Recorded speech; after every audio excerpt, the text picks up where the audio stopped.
দেরিতে হলেও জাতির ঘাট থেকে স্বৈরাচারের একটা কালো ছায়া সরে গেল। এই জন্য আমরা আল্লাহ তাআলার শুকরিয়া আদায় করি। 23 সালের এপ্রিল মাসে তৎকালীন ফ্যাসিস্ট হাসিনা সরকার তাকে রাষ্ট্রপতি হিসেবে নিয়োগ দিয়েছিল। 36 জুলাই বাংলাদেশে যে পরিবর্তন হয়েছিল, সেই পরিবর্তনের দাবি ছিল যে এই প্রেসিডেন্ট থাকবেন না। কারণ তিনি প্রেসিডেন্ট থাকা অবস্থায় অনেকগুলো অঘটন ঘটেছে। বিশেষ করে জুলাই রিভলিউশনে এতগুলো মানুষের জীবন গিয়েছে, কিন্তু রাষ্ট্রের সর্বোচ্চ অভিভাবক হিসাবে তিনি কোনো দায়িত্ব পালন করেন নাই। শুধু নীরবতা না, জনগণ মনে করে যে তিনি এই অপকর্মের মদতদাতাও ছিলেন। এই জন্য তখনই একটা দাবি উঠেছিল যে তাকে দায়িত্ব থেকে সরে যেতে হবে। এমনকি যুবকদের একটা অংশ তখন বঙ্গভবনের সামনে গিয়ে এই দাবি উত্থাপন করেছিল।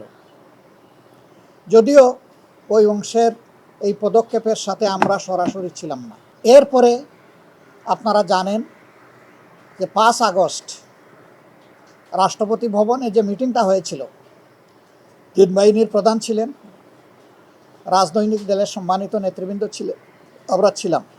সবগুলা দল না থাকলেও বেশ কয়েকটি গুরুত্বপূর্ণ দলের নেতৃবৃন্দ ছিলেন এবং সিভিল সোসাইটিরও 2-1 মেম্বার ছিলেন।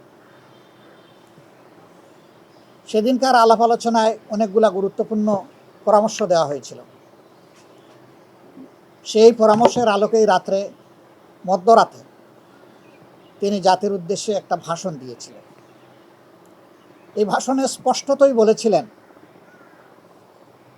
শেখ হাসিনা তার কাছে পদত্যাগপত্র জমা দিয়েছেন এবং তিনি তা গ্রহণ করেছেন, মঞ্জুর করেছেন। কিন্তু আমরা অবাক হলাম, পরবর্তী বছর অর্থাৎ 25 সালের প্রথম ভাগে একটি জাতীয় দৈনিকের একজন সম্পাদকের সাথে তিনি কথা বলতে গিয়ে, সাক্ষাৎকার দিতে গিয়ে তিনি পুরো বিষয়টাকে অস্বীকার করলেন। পুরো উল্টা একটা ন্যারেটিভ তিনি নিয়ে আসলেন। তিনি বললেন যে তিনি কোনো পদত্যাগপত্র দেখেনি নাই। তাহলে সেদিন বাংলাদেশের 12 কোটি মানুষের সামনে তিনি যে বক্তব্যটা দিলেন, সেখানে তিনি মিথ্যাচার করেছেন। অথবা সেদিন যদি তিনি সঠিক বলে থাকেন, তাইলে পত্রিকার সাথে যখন তিনি ইন্টারভিউ দিতে গিয়েছেন তখন তিনি মিথ্যাচার করেছেন। পরস্পর বিরোধী, সম্পূর্ণ পরস্পর বিরোধী দুইটা জিনিস তো সঠিক হতে পারে না। আমি সেই দিনই আমার প্রতিক্রিয়া ব্যক্ত করে বলেছিলাম যে দুইটার যে কোনো একটা মিথ্যা হবে। যদি একটাও মিথ্যা হয়, যে কোনো একটা, তাহলে প্রেসিডেন্ট তার শপথ ভঙ্গ করেছেন। রাষ্ট্রের সর্বোচ্চ মর্যাদার এই পজিশনে থেকে তিনি মিথ্যাচার করতে পারেন না। আমি বলেছিলাম যে তিনি এখন আর এই পদে থাকার নৈতিক অধিকার হারিয়েছেন। আমি বলেছিলাম তার জন্য উত্তম হবে নিজ থেকে সরে যাওয়া। তিনি যাননি, বর্তমান সরকারও তাকে সরায়নি, বরঞ্চ যে মানুষটা স্বৈরাচারের দূষর ছিলেন তাকে সরকার রেখে দিল এবং জোর করে তাকে দিয়েই জাতীয় সংসদের প্রথম অধিবেশনের উদ্বোধনী দিনে আমাদেরকে ভাষণ শোনানোর কসরত করা হলো। আমরা বিরোধী দল তার প্রতিবাদ করলাম। আমরা বললাম যে এমন কাউকে সংসদে ভাষণ দেওয়া ব্যবস্থা করা উচিত হবে না যিনি স্বৈরাচারের দূষর ছিলেন, যিনি গণহত্যার সাক্ষী নন, সহযোগী ছিলেন। কিন্তু সরকারি দল তাই করল। আমরা সংসদ থেকে ওয়াকআউট করলাম। আমরা ওয়াকআউট করে বের হয়ে আসলাম। তারা শুনলেন। তারপরে এই সংসদে আমরা অবাক হয়ে দেখলাম যে 300 সদস্যের মধ্যে, অবশ্য 300 তখন ছিলেন না, 298 ছিলেন। 298-এর মধ্যে 5 জন মানুষও প্রেসিডেন্টকে ধন্যবাদ জানাননি তাদের বক্তব্যে। কারণ তিনি সেই ধন্যবাদ পাওয়ার উপযুক্ত না। সরকারি দল সন্তোষ প্রকাশ করল যে হাসিনার নিয়োগ দেওয়া প্রেসিডেন্টের মুখ দিয়ে আমরা হাসিনাকে ফ্যাসিস্ট বলাতে পেরেছি, এটাই আমাদের বিজয়। জনগণ এটা পছন্দ করেন। শেষ পর্যন্ত আজকে তিনি পদত্যাগ করলেন। ইতিমধ্যে জাতীয় সংসদের 2টি সেশন শেষ হলো, উদ্বোধনী সেশন এবং বাজেট সেশন।